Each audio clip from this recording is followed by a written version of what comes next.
Commander Sarah Chen had always been a light sleeper, a trait that served her well during her 15 years aboard deep space vessels. But nothing could have prepared her for the peculiar sounds that pulled her from sleep on the morning of Sol Date 2387.142. The sounds were small, almost insignificant tiny roars that seemed to echo from somewhere near her pillow. At first, she thought it might be a malfunction in the ship's ventilation system. The USS Horizon had been humanity's first successful attempt at a generation ship, designed to carry 10,000 souls to the Kepler 442 system.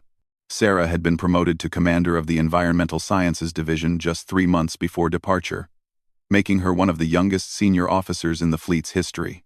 The tiny roars came again, more insistent this time. Sarah sat up in her narrow bunk, running her hands through her short black hair. The sounds were definitely coming from the small storage compartment built into the wall beside her bed. She had used it to store personal items, photographs of Earth, her grandmother's jewelry, a few books printed on actual paper. Sarah pressed her ear against the compartment door. The roaring sounds were rhythmic, almost like breathing, but with an odd harmonic quality that reminded her of the whale songs she had studied during her marine biology doctorate. She carefully opened the compartment, expecting to find a loose component, or perhaps a small animal that had somehow made its way aboard during the final loading procedures. Instead, she found 3 small, crystalline structures, each no larger than her thumb. They pulsed with a soft blue light that seemed to intensify when she moved closer. The tiny roars were definitely coming from these objects, and as Sarah watched in fascination, she realized the sounds weren't random. They followed a pattern, like a language. Sarah's training kicked in immediately. First protocol for any unknown biological or technological discovery was to alert the science department and initiate quarantine procedures. But something made her hesitate. The sounds weren't threatening. They were almost musical, like the babbling of human infants learning to speak. She carefully lifted one of the crystalline structures. It was warm to the touch and seemed to vibrate slightly in her palm. The moment her skin made contact, the roaring sounds changed, becoming more complex, more purposeful. The other 2 structures began to pulse in response, their blue light shifting to a warmer, amber glow.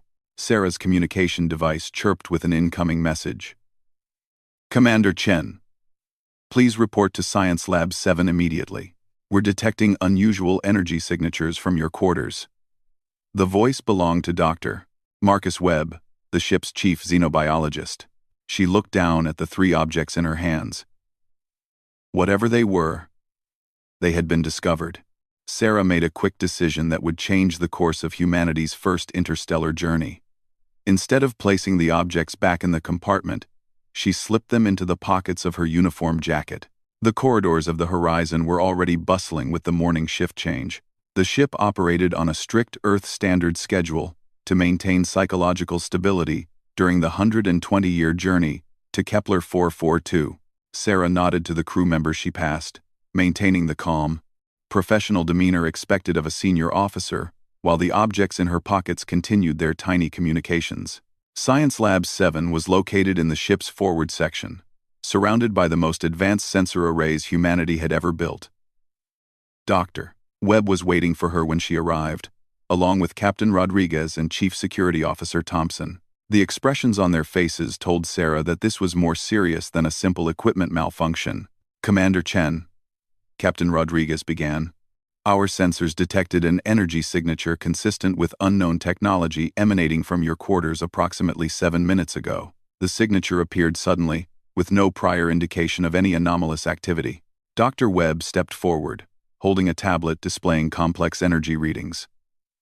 The signature doesn't match any known technology in our databases.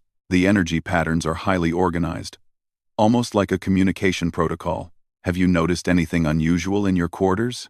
Sarah felt the objects pulse gently against her ribs. She had seconds to decide whether to reveal their existence or protect them until she could understand more about what they were. Her scientific training demanded full disclosure, but her instincts suggested that these beings, for she was now certain they were alive, might need protection. I heard some unusual sounds this morning, she said carefully. Almost like small animals. But I couldn't locate the source. When I checked my storage compartments, I found nothing unusual. Chief Thompson frowned. We'll need to conduct a thorough search of your quarters, Commander. Standard protocol for any unknown energy source aboard the ship. Of course, Sarah replied. I'll return with you to assist in the search. As they walked back toward her quarters, one of the objects began a new series of sounds, longer, more complex patterns that seemed almost urgent. Sarah wondered if they were trying to warn her about something. The possibility that these beings might possess intelligence equal to or greater than humans was both thrilling and terrifying. Her quarters were quickly and efficiently searched. The security team found nothing unusual, and the energy readings had mysteriously ceased. Dr. Webb looked puzzled as he reviewed the scanner data. Whatever was generating that signature seems to have either powered down or moved to a different location. Could it have been interference from the ship's systems? Sarah suggested. Possibly, Dr. Webb admitted. We've been experiencing some unusual fluctuations in the quantum field generators lately. It might have created a resonance effect. After the search team left, Sarah sat alone in her quarters, the three objects now resting on her small desk.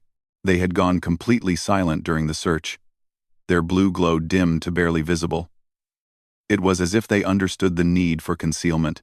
Sarah activated her personal computer and began researching everything she could find about crystalline life forms, quantum consciousness, and interstellar communication. Hours passed as she dove deeper into theoretical papers about non-carbon-based intelligence and the possibility of sentient energy patterns. The objects remained silent until late in the evening, when the ship's lights dimmed to simulate nighttime. Then, gradually, they began to glow again, and the tiny roars returned. But this time, Sarah was ready. She had prepared a simple communication protocol using light patterns and basic mathematical concepts. When she flashed her desk lamp in the sequence for prime numbers, the objects responded immediately. Their glow shifted through a complex pattern that, when Sarah analyzed it, corresponded to the Fibonacci sequence. Her heart raced as she realized she was engaged in humanity's first true communication with an alien intelligence. Over the next several hours, Sarah and the beings she had begun thinking of them as the Cubs, based on their small size and the cub-like quality of their vocalizations, established a basic mathematical framework for communication. The Cubs demonstrated understanding of advanced concepts including quantum mechanics, relativistic physics, and something that Sarah could only describe as multidimensional geometry. As the ship's morning cycle began again, Sarah realized that she had spent the entire night in the most important first contact scenario in human history. The Cubs had somehow found their way aboard the Horizon, and they were clearly intelligent beings with knowledge that far exceeded human understanding of the universe. The question now was what to do with this information. Should she reveal the Cubs to the ship's command structure, risking their potential exploitation or harm, or should she continue to protect them while trying to learn more about their origins and intentions? The decision became more urgent when her communication device chirped with another message from Dr. Webb. Commander Chen, we're detecting those energy signatures again. This time they're coming from multiple locations throughout the ship. We need to initiate a ship-wide investigation immediately. Sarah looked down at the Cubs, who were now glowing more brightly than ever before. Their tiny roars had taken on a quality she hadn't heard before, something that sounded remarkably like excitement or joy. As she watched in amazement, the Cubs began to rise from her desk, floating in the air and spinning slowly around each other in an intricate dance. It was then that Sarah realized the truth. The Cubs weren't just alien visitors who had somehow found their way aboard the Horizon. They were something far more significant, and humanity's journey to the stars was about to become far more complicated than anyone had imagined. Dr.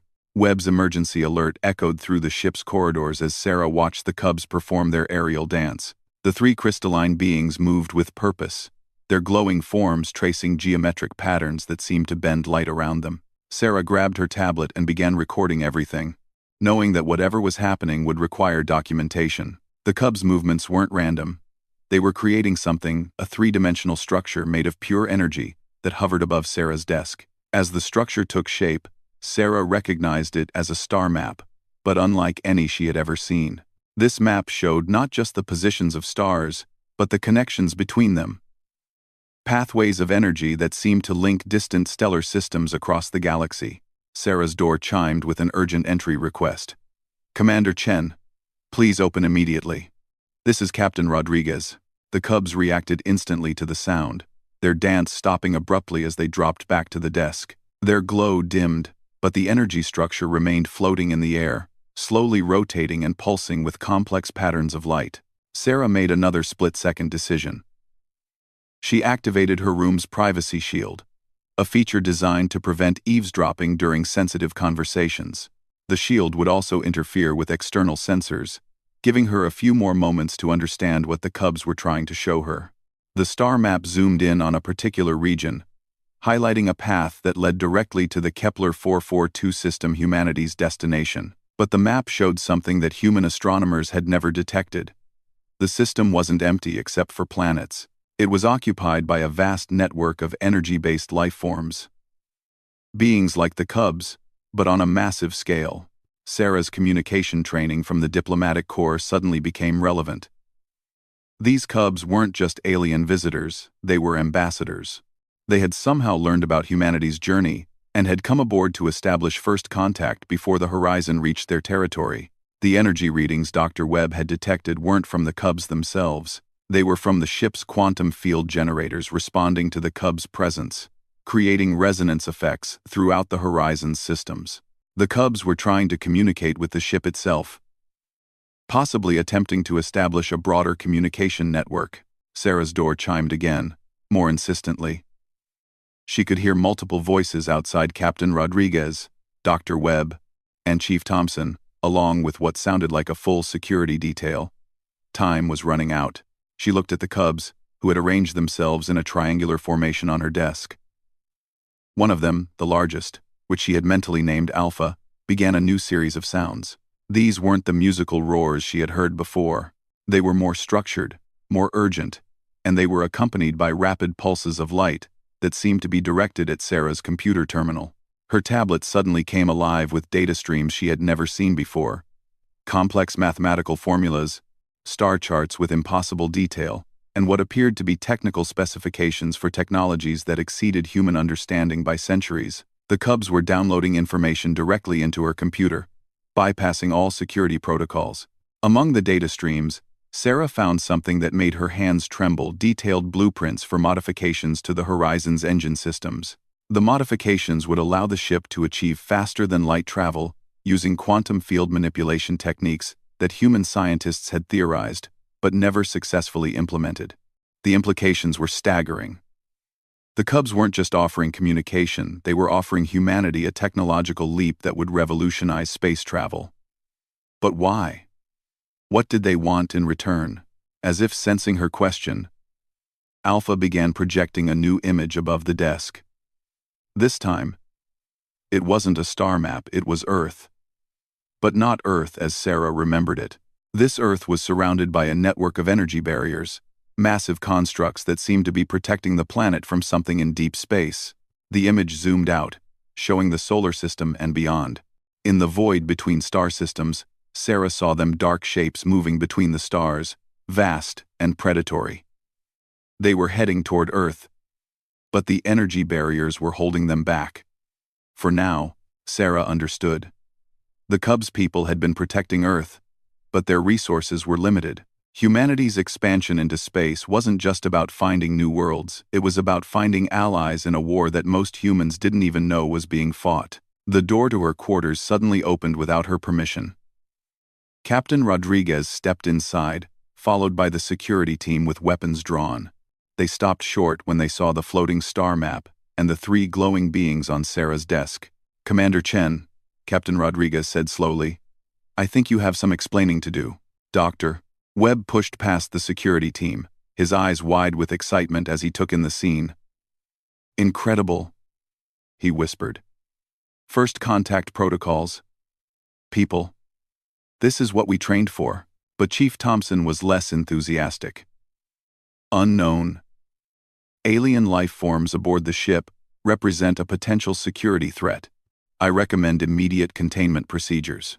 Alpha responded to Thompson's words by projecting a new image, a detailed schematic of the Horizon's weapon systems, with modifications that would increase their effectiveness by several orders of magnitude.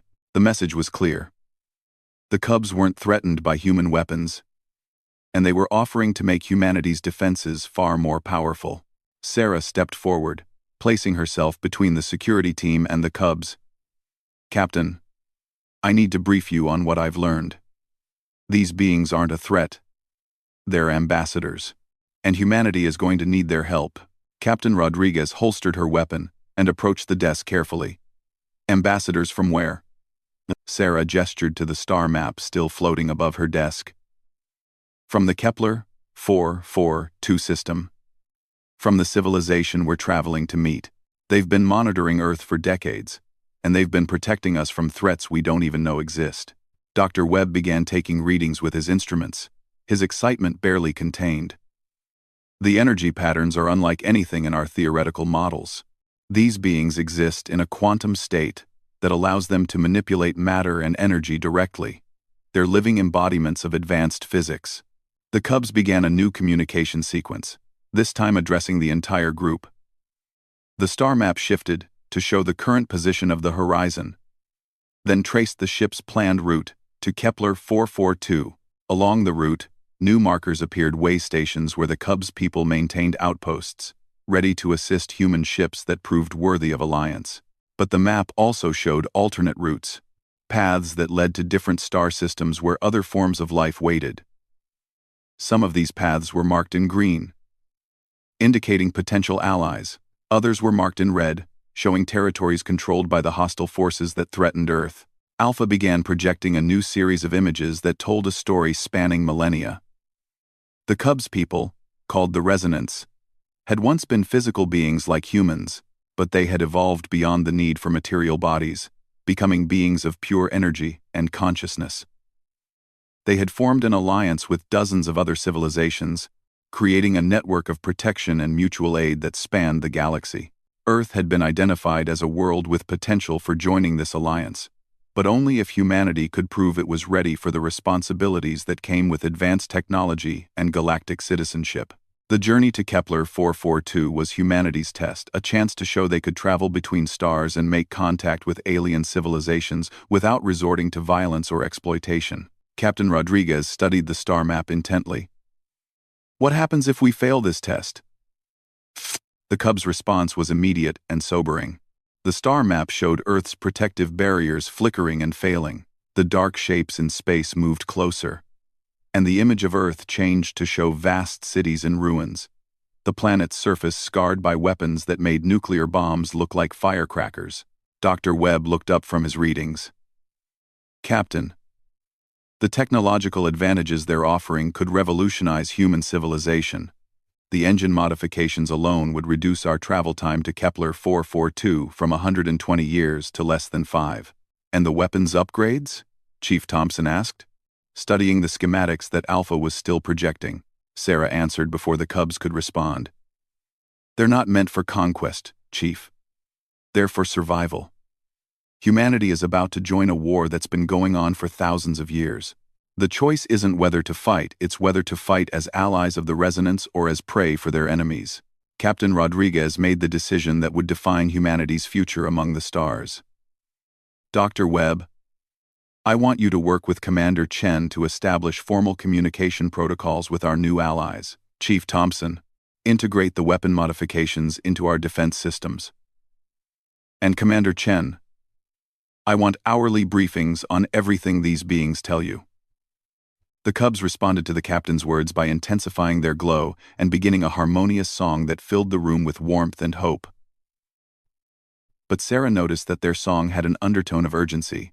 Time was running short, and humanity's real test was about to begin. As the senior staff filed out to begin implementing the Cubs' modifications, Sarah remained with her 3 small ambassadors.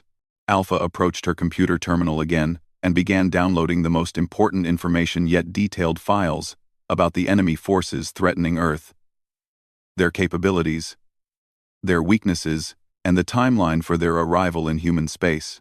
The war for humanity's survival had already begun. The Cubs had just given them a chance to win it. 3 weeks after first contact with the Cubs, the USS Horizon was no longer the same ship that had left Earth. The modifications provided by the Resonance had transformed humanity's first-generation ship into something that resembled a vessel from science fiction dreams. The quantum field generators now operated at efficiency levels that human engineers had thought impossible. And the ship's new defensive systems could project energy shields strong enough to deflect asteroid impacts. Sarah had become the ship's unofficial ambassador to the Cubs, spending most of her waking hours learning their complex language of light, sound, and quantum resonance. The three small beings had revealed their individual names, or rather, their harmonic signatures that humans could barely pronounce. Sarah had taken to calling them Alpha, Beta, and Gamma. Names the Cubs seemed to find amusing. Dr. Webb's xenobiology team had made remarkable discoveries about resonant physiology. The Cubs weren't entirely energy-based as initially thought. They existed in a quantum superposition that allowed them to shift between matter and energy states at will. Their crystalline forms were merely their way of interacting with matter-based environments like spacecraft. But the most significant developments were happening in engineering, where Chief Engineer Martinez was implementing modifications that would give humanity access to faster-than-light travel. The Cubs had provided blueprints for a quantum tunnel drive that could fold space-time, reducing the journey to Kepler 442 from over a century to just 4 years. Sarah stood in the ship's new communications center, a room that had been completely redesigned to accommodate resonant technology. Banks of crystalline interfaces lined the walls, allowing direct communication with resonant outposts throughout the local stellar region. The Cubs floated near the central console, their forms pulsing in sync with data streams from distant stars. Captain Rodriguez entered the communications center with a concerned expression. "Commander, we need to discuss the intelligence the Cubs have been sharing about Earth's situation. The information is troubling." Sarah nodded grimly. Over the past weeks, the Cubs had revealed the full scope of the threat facing humanity's homeworld. The enemy forces, known as the Devourers, were a parasitic civilization that consumed entire worlds by draining them of all energy from planetary cores to the life force of every living being. They had already consumed dozens of civilizations across the galaxy, growing stronger with each victory. "The protective barriers around Earth won't hold much longer," Sarah reported. According to the Cubs' latest intelligence, the Devourers have found a way to weaken the quantum fields that maintain the barriers.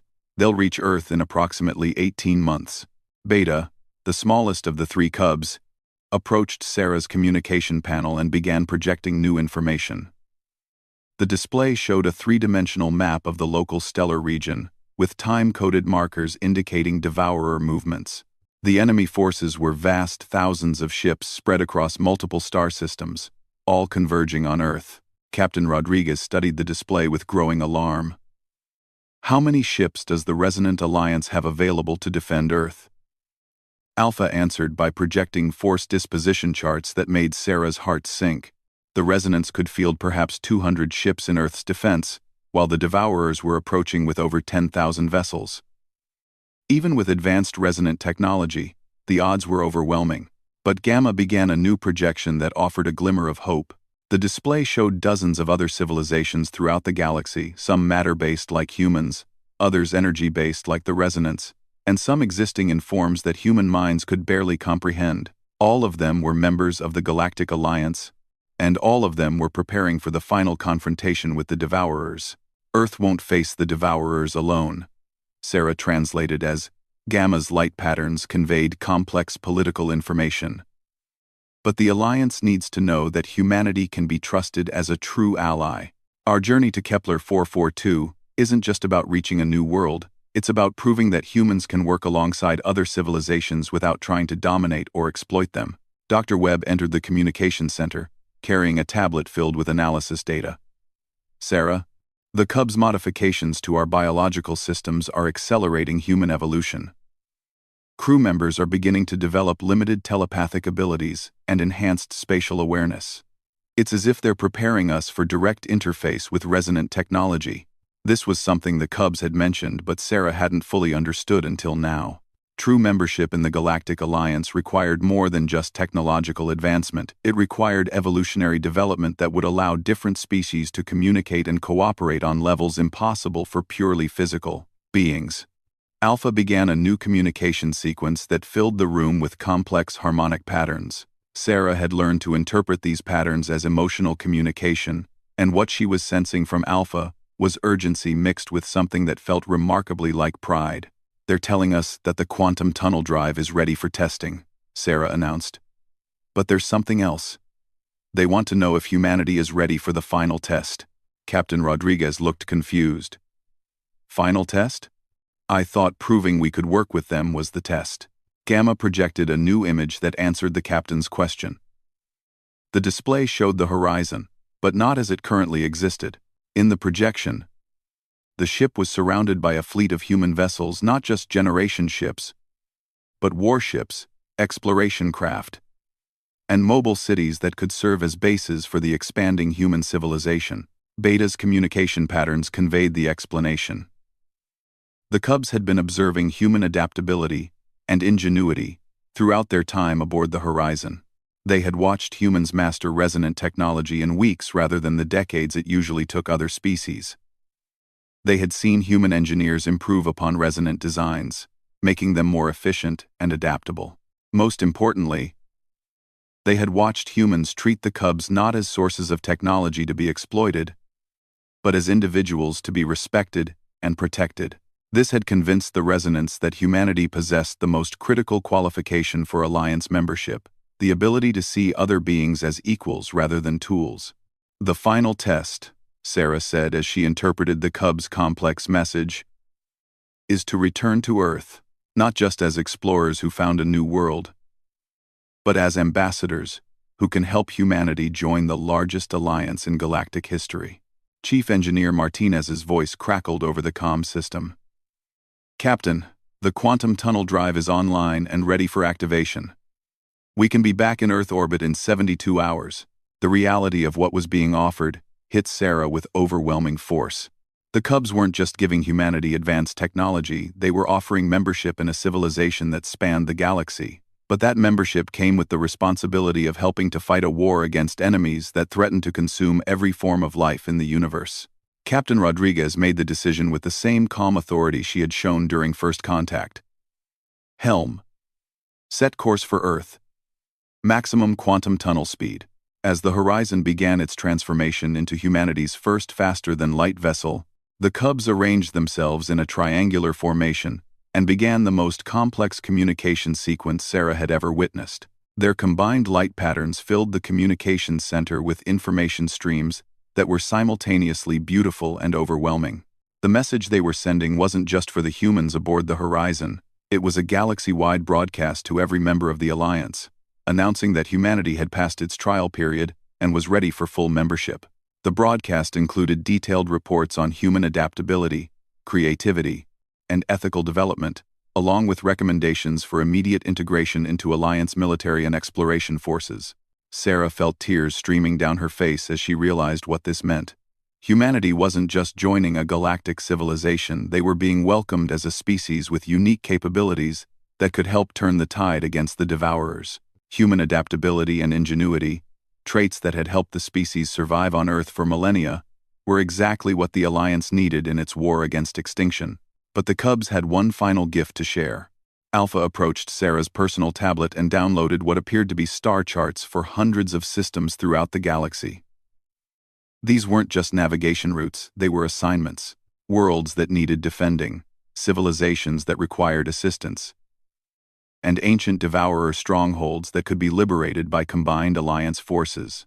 As the Horizon dropped out of quantum tunnel space near Earth, Sarah gasped at what she saw. The planet was surrounded not just by resonant energy barriers, but by a massive fleet of Alliance vessels representing dozens of different civilizations. Sleek ships that seemed to be made of living metal flew alongside crystalline vessels that pulsed with their own internal light. Energy beings danced between massive space stations, while matter-based species coordinated defensive operations. Earth wasn't alone anymore. Humanity had found its place among the stars, and the war for galactic survival was about to begin, with humanity fighting as equals alongside civilizations that had been waiting millennia for allies capable of matching their courage and determination. The Cubs' tiny roars had become the herald call for humanity's greatest adventure, and Sarah Chen, the woman who had first heard their morning briefings, was about to help lead her species into a future that exceeded every dream humanity had ever dared to imagine. The Galactic Alliance had found its newest champions, and the Devourers were about to discover that humanity's greatest strength wasn't just their ability to adapt and survive, it was their absolute refusal to surrender when fighting for something they believed in.